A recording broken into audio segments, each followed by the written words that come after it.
Hello, my name is Goldie Drake, and I am your messenger of hope, and I am your trusted advisor. And I want to come by today and ask you a question. Do you even trust yourself when it comes to relationships? You know, we talk about trust in relationships all the time.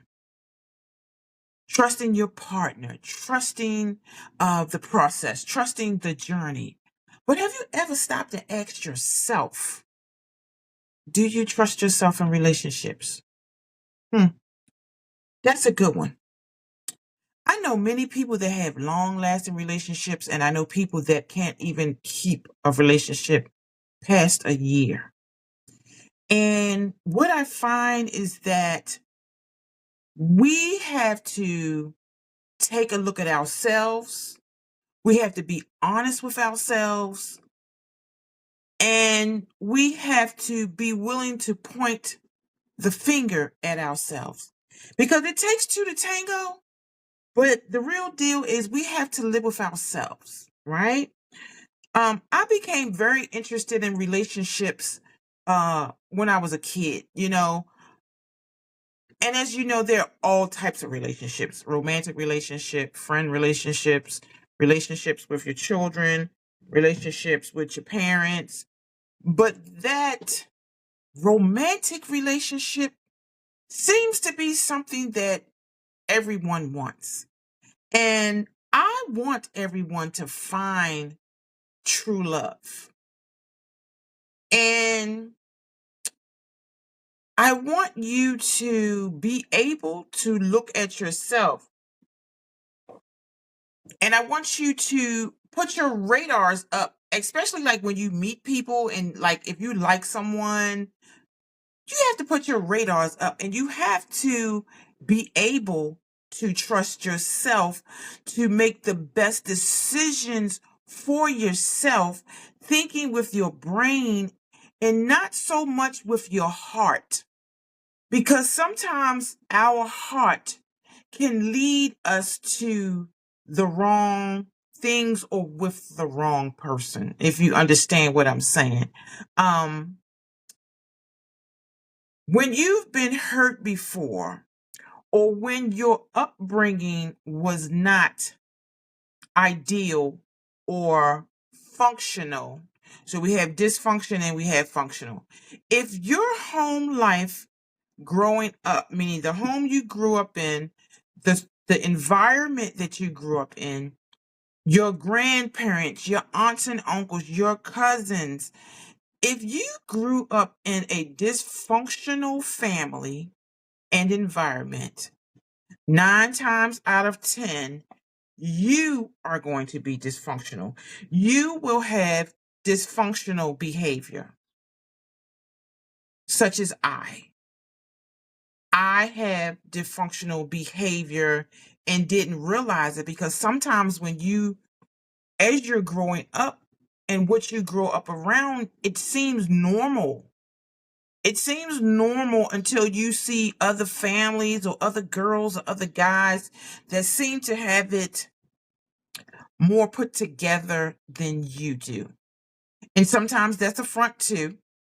But most of the times, if people grow up in a loving uh, home where the parents talked to the kids, they sat them down, they had emotional, intelligent conversations with their children, teaching their kids how to navigate around people and in the world. And when you're in a situation where you weren't taught these things, you were in a fire, you were in a faulty environment that may have just taught you how to survive, did not teach you how to communicate effectively, um, and didn't teach you how to love. That is important when it comes to relationships. Now, like my husband and I grew up with a single mom. He grew up with two parents. And when I tell you that we could be We are so different from each other, and yet we work. Because even though I lived with one parent, he lived with two. And that doesn't necessarily mean that because when you live with two parents that your life is perfect. Because I thought that when I was a little girl, when I saw kids that had their parents, both of their parents, I thought, oh, they have the life. They're so perfect. But that's not true. Because I have learned as I grew up, and even when I was small, that people that have two parents homes, they still have problems in their homes as well, because each parent grew up in a different atmosphere. Each parent grew up um with different parents. So the parents go through something, their parents go through something as they grow up. I believe that we all have dealt with things in life. And so self-trust in a relationship is something that I want you to become aware of, because everything in a relationship is not always the other person's fault. If you find yourself constantly uh being in relationship after relationship, and even if your relationships only last 2 or 3 years, that's a plus. That's a plus, because I feel like you can learn from each relationship that you've been in if you stop focusing on the other person and focus on yourself and say, what could I have done better? Or what is my self-worth? Sometimes we choose people that's not made for us. Not made for us. You have to do a little reflection. Reflect back on the relationship. And reflection is not a weakness, it's actually a strength. This is something that happens when life teaches you hard lessons without teaching you uh, confidence. You have to build your confidence in order to reflect, if that makes any sense. You have to be confident enough in yourself to look in the mirror and say, hey, I could have done this better. I'm married to my husband. We've been married now for 11 years, and I still, like, when we have a disagreement, um, I'm mad at him at the time, but I'm the type of person that I go away and think that maybe I shouldn't have said that, or, maybe I get on him too much, about things, because he's a man that's a baby of the family. And so it's a lot that he didn't learn or doesn't know. Um, so because we grew up in two different households, my strength comes from survival. You know what I mean? So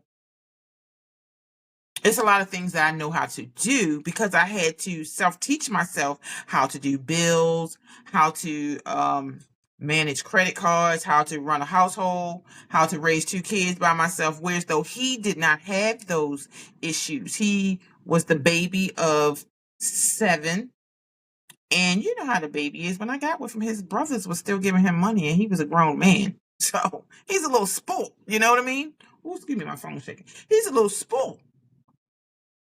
He's a spoiled man. But then he spoils me. So, um, trusting yourself in a relationship.